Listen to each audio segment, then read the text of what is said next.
हर हर महादेव। आज का विषय कुछ खास है। आज मैं आपको एक ऐसी कहानी सुनाने जा रहा हूं जो एक छोटे से बच्चे और स्वयं भगवान शिव के बीच की बातचीत है। हाँ, एक 10 साल का मासूम बच्चा जिसके मन में सवालों का समंदर है और भगवान शिव जो उसकी हर जिज्ञासा को बड़े प्यार से उसी की भाषा में समझाते हैं। तो चलिए आंखें बंद कीजिए और चलते हैं उस पवित्र पर्वत की ओर जहां ये अनोखा संवाद हुआ। हर हर महादेव।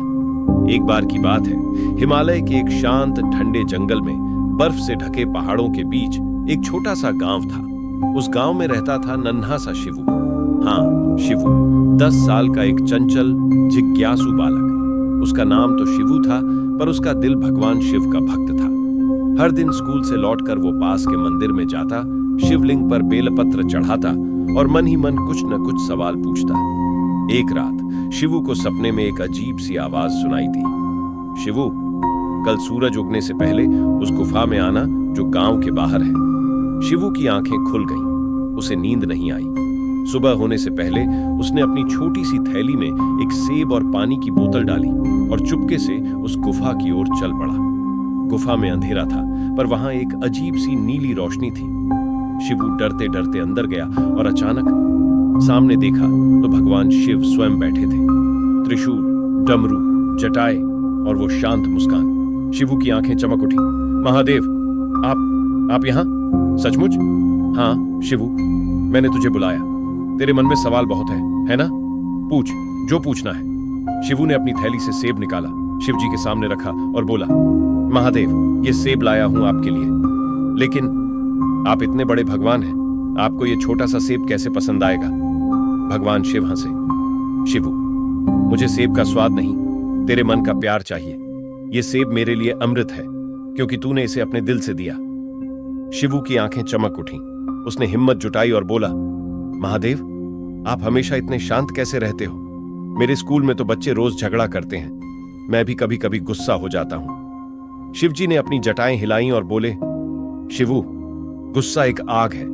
अगर तू उसे जलने देगा तो वो तुझे जला देगा, लेकिन अगर तू उसे शांत कर दे तो वो तेरा दोस्त बन सकता है। जब गुस्सा आए तो एक गहरी सांस ले और सोच कि तू हिमालय की ठंडी हवा है। धीरे धीरे वो आग बुझ जाएगी। शिवू ने सिर हिलाया जैसे उसे कुछ समझ आ गया हो। फिर उसने पूछा, महादेव, आप तो भगवान हो, फिर भी लोग कहते हैं कि आप जंगल में गुफा में रहते हो। आपको बड़ा सा महल क्यों नहीं चाहिए? शिवजी मुस्कुराए। शिवू, महल तो बाहर की चीज है, मेरा असली घर तो मेरे भक्तों के दिल में है। तू अपने दिल को साफ रख, वो मेरा सबसे प्यारा महल है। जंगल, गुफा, ये सब तो बस मेरे खेलने की जगह है। शिवू को यह बात बहुत पसंद आई। उसने अपने छोटे से दिमाग में इसे नोट कर लिया। फिर थोड़ा डरते हुए बोला, महादेव, लोग कहते हैं कि आप संहारक हो, आप चीजें तोड़ते हो। मुझे डर लगता है। शिवजी ने शिवू को पास बुलाया और उसके सिर पर हाथ रखा। शिवू, संहार का मतलब तोड़ना नहीं, नया बनाना है। जैसे जब पुराने पत्ते गिरते हैं तो पेड़ पर नए पत्ते आते हैं। मैं पुराने को हटाता हूं ताकि नया जन्म ले सके। डर मत, मेरे बिना दुनिया अधूरी है। शिवू का डर जैसे उड़ गया। उसने एक और सवाल पूछा, महादेव, आपका डमरू इतना जोर से क्यों बजता है?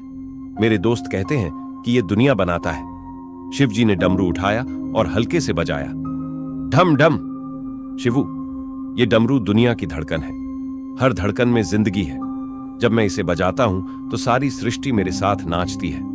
तू भी अपने दिल की धड़कन सुन, वो भी मेरा डमरू है। शिवू ने अपनी छाती पर हाथ रखा और अपनी धड़कन सुनी। उसे लगा जैसे वो सचमुच शिवजी के डमरू के साथ ताल दे रहा हो। फिर थोड़ा शर्माते हुए उसने पूछा, महादेव, मैं बड़ा होकर क्या बनूं? मुझे तो कुछ समझ नहीं आता। शिवजी ने गहरी सांस ली। शिवू, तुझे कुछ बनने की जरूरत नहीं, बस वो बन जो तेरा दिल कहे। अगर तू दूसरों की मदद करता है, सच बोलता है और अपने काम में मेहनत करता है तो तू मेरा सच्चा भक्त है। बाकी सब मैं देख लूंगा। शिवू का चेहरा खुशी से चमक उठा। उसने आखिरी सवाल पूछा, महादेव, आप मुझसे फिर मिलोगे ना? मैं आपसे रोज बात करना चाहता हूं। शिवजी ने शिवू को गले लगाया। शिवू, मैं हमेशा तेरे साथ हूं। जब भी तुझे जरूरत हो अपने दिल में देखना, मैं वहीं मिलूंगा। और हां, बेलपत्र चढ़ाना मत भूलना। और फिर उस नीली रोशनी में शिवजी गायब हो गए। शिवू की आंखें खुलीं और वो अपने बिस्तर पर था। उसे लगा शायद ये सपना था, पर जब उसने अपनी थैली देखी तो सेब गायब था। शिवू हर दिन उस गुफा की कहानी अपने दोस्तों को सुनाता और हर बार बेलपत्र चढ़ाने मंदिर जाता। तो दोस्तों, ये थी नन्हा शिवू और भगवान शिव की बातचीत। ये कहानी हमें सिखाती है कि भगवान हमारे सवालों से नहीं डरते। वो हमारे दोस्त हैं जो हमें प्यार से रास्ता दिखाते हैं। हर हर महादेव।